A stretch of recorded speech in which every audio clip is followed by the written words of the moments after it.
My name is Elaine Morgan, and I was 61 years old the night my daughter made me the punchline of her own wedding.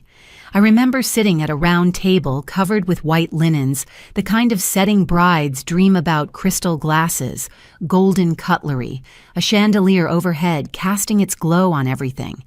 I had helped pay for half of it, though almost no one in that room knew. I thought my role that evening was simple smile stay in the background and let Hannah have the perfect day she had always wanted. Then she took the microphone. I expected gratitude, maybe a tender story about family. Instead, she grinned at 200 guests and said, "I want to thank my mom for her late life crisis." The words stung sharper than the champagne in my glass. Laughter rippled through the room. She leaned into it, calling my company a little empire dream complete with finger quotes. People clapped, some even wiping tears of amusement, while I forced a smile so my cheeks wouldn't betray the fire burning inside me. At that moment, I wasn't a proud mother anymore. I was the joke, an old woman foolish enough to believe she still had something to build, something worth respecting. I stared down at my plate, my heart thudding, the voices around me, blurring into one endless laugh track. My daughter had turned my life's work into entertainment, and I could feel the walls of humiliation closing in. But just as I thought I might crumble, I noticed a man at table 6 choking slightly. On his wine, his eyes locked on me. It was Richard Hale, the groom's boss, a man whose name carried weight in boardrooms. The look on his face wasn't laughter, it was shock, as if he had suddenly recognized me. In that instant, I realized the night wasn't over. My daughter thought she had the last word, but she had no idea what was coming next. 2 years before that wedding night, my life looked nothing like the glittering ballroom where Hannah mocked me. I was sitting alone in a small apartment on the west side of Chicago, staring at a stack of unpaid bills and a severance letter. After 30 years as chief accountant for a healthcare corporation, I had been let go during what they called a strategic restructuring. That was just a polished way of saying they wanted someone younger and cheaper. The silence in that apartment was deafening. My ex-husband had already remarried a woman young enough to be our daughter. Hannah was building a future with Mark, barely stopping by except for quick visits. For the first time in decades, I had no title, no office, and no clear reason to get out of bed each morning. I remember thinking, is this what the rest of my life is going to look like?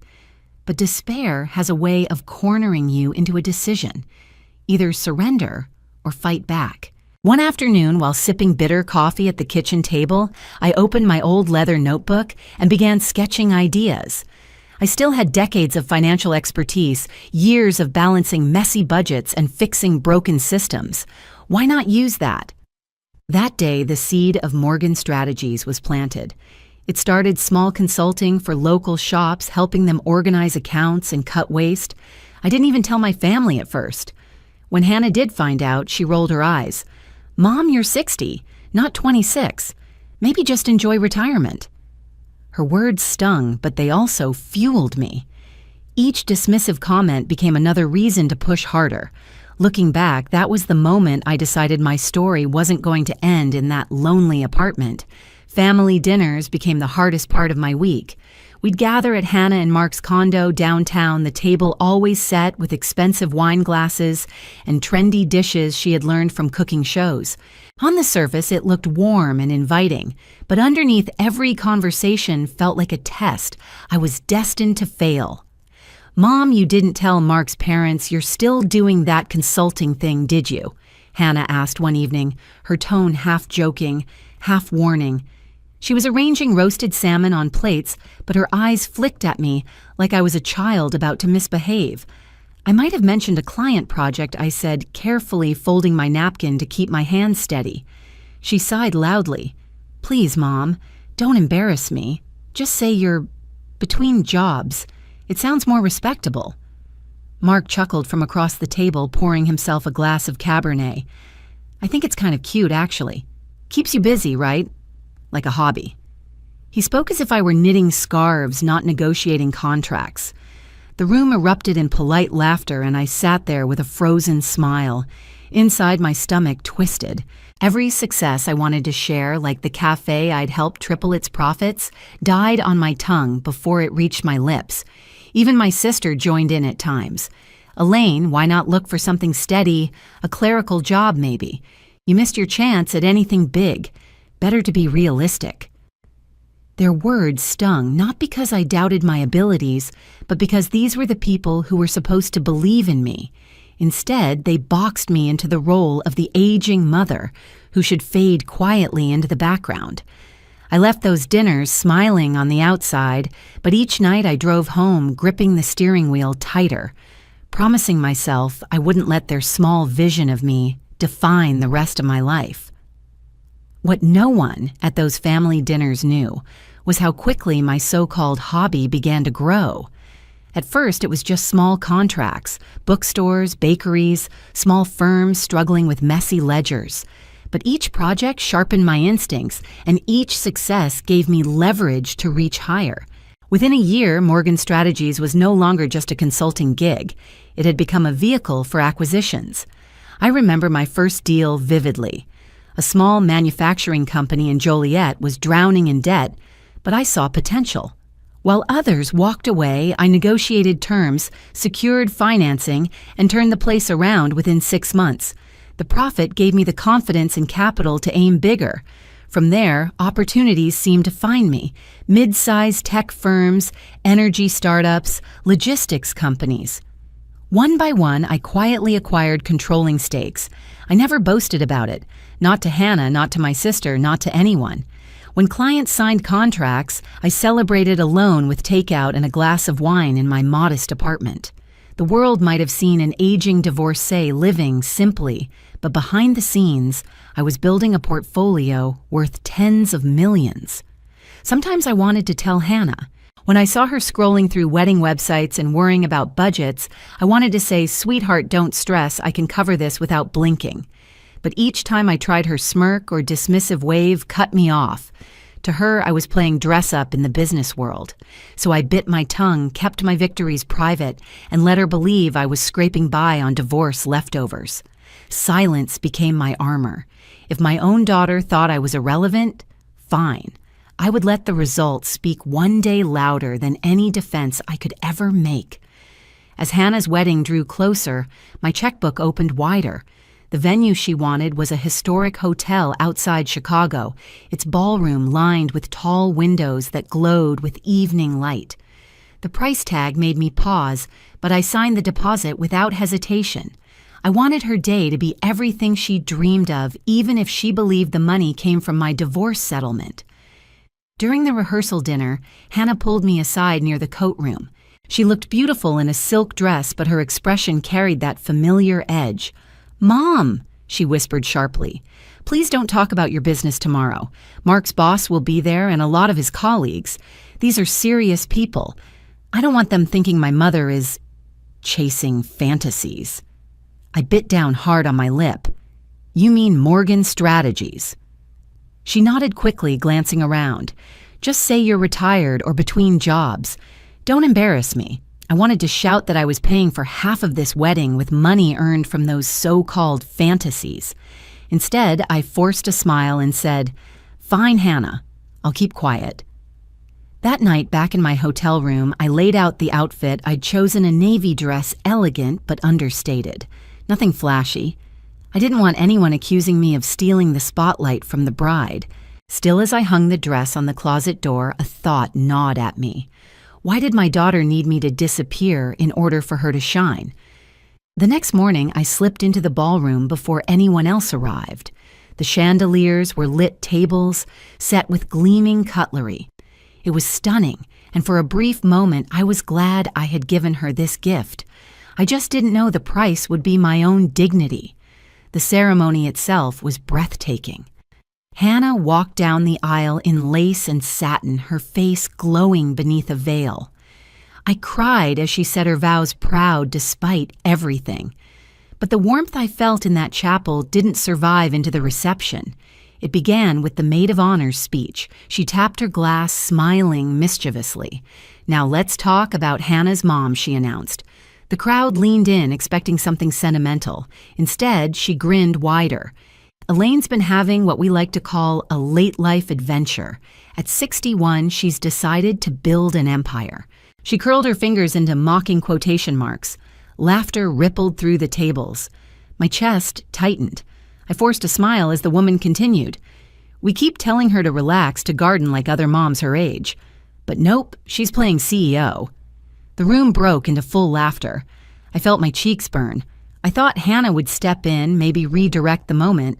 But when she rose to speak, she only fueled the fire. "Thanks for that," she said into the microphone, eyes glinting.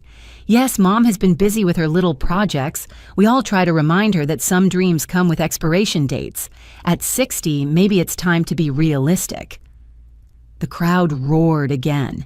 Even the servers exchanged knowing looks as they carried plates away. Each laugh was a knife, and I sat frozen, my hands folded tightly in my lap. I wanted to disappear, to melt beneath the tablecloth. But worse than the laughter was Hannah's face.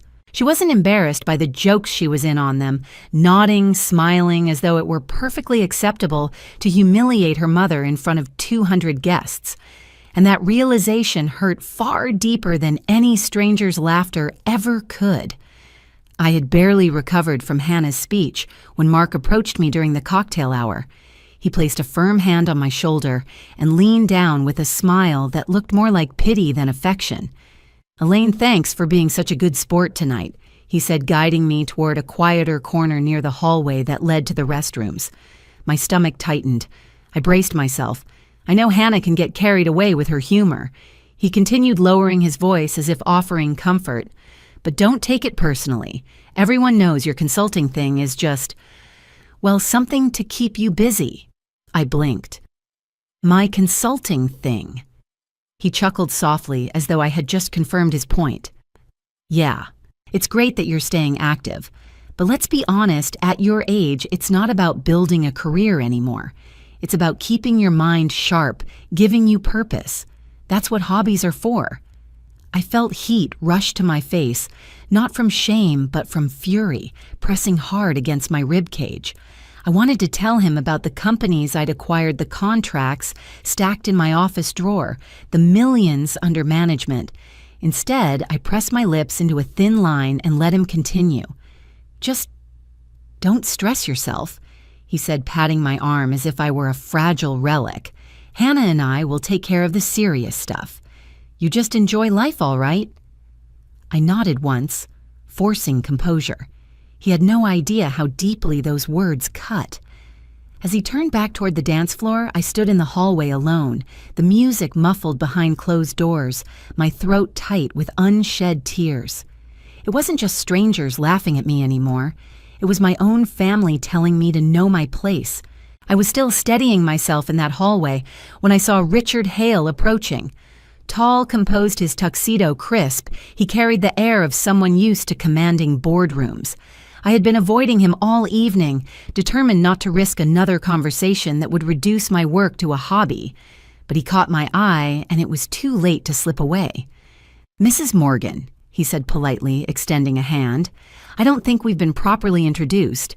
I'm Richard Hale, Mark's supervisor at Hale Technologies."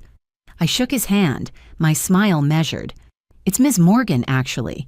And yes, I know who you are." He tilted his head, curious. "Mark mentioned you do business consulting." "That's wonderful. What sort of work is it?" For a moment I considered brushing it off, keeping to the script Hannah had begged me to follow. But something inside me snapped. After a night of biting my tongue, I was done shrinking. "Well," I said carefully, "I focus on acquisitions and operational consulting. I work primarily with mid-sized companies that need guidance to scale and restructure."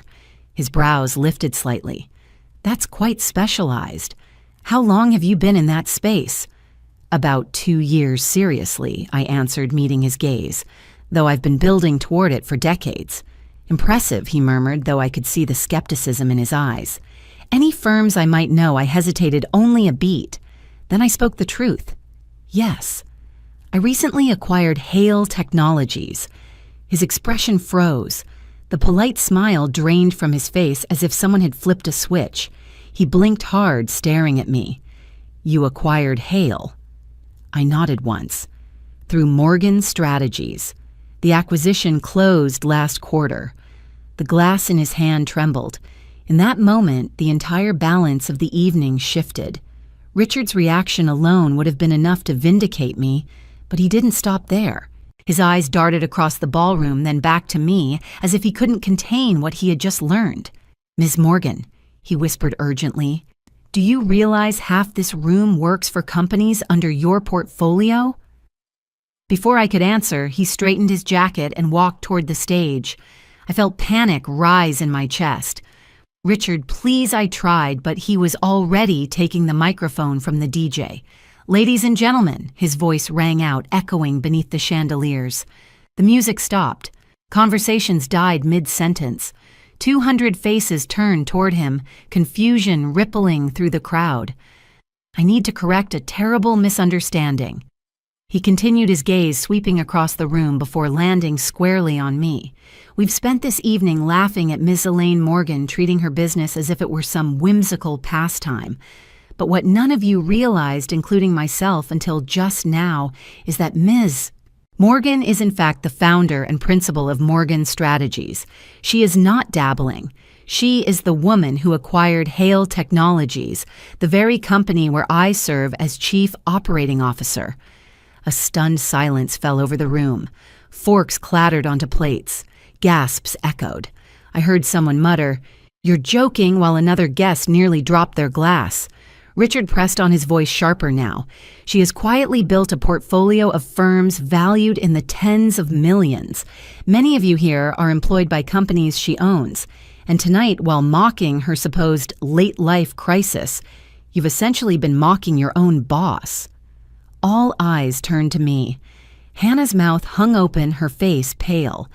Mark looked like he'd swallowed poison. The laughter that had filled the room earlier was gone, replaced by a heavy, reverent silence. Richard's words were still hanging in the air when he turned and handed me the microphone. 200 people sat, frozen eyes locked on me, as if the room itself had stopped breathing. I felt my hands tremble, but my voice came out steady. "Yes," I said, letting the silence stretch for a beat. "It's true. I am the founder of Morgan Strategies. For the past 2 years, I've acquired and rebuilt companies that now employ hundreds of people." A murmur ran through the crowd, but I kept my eyes on Hannah. She looked like she'd been struck, her lips parting in disbelief.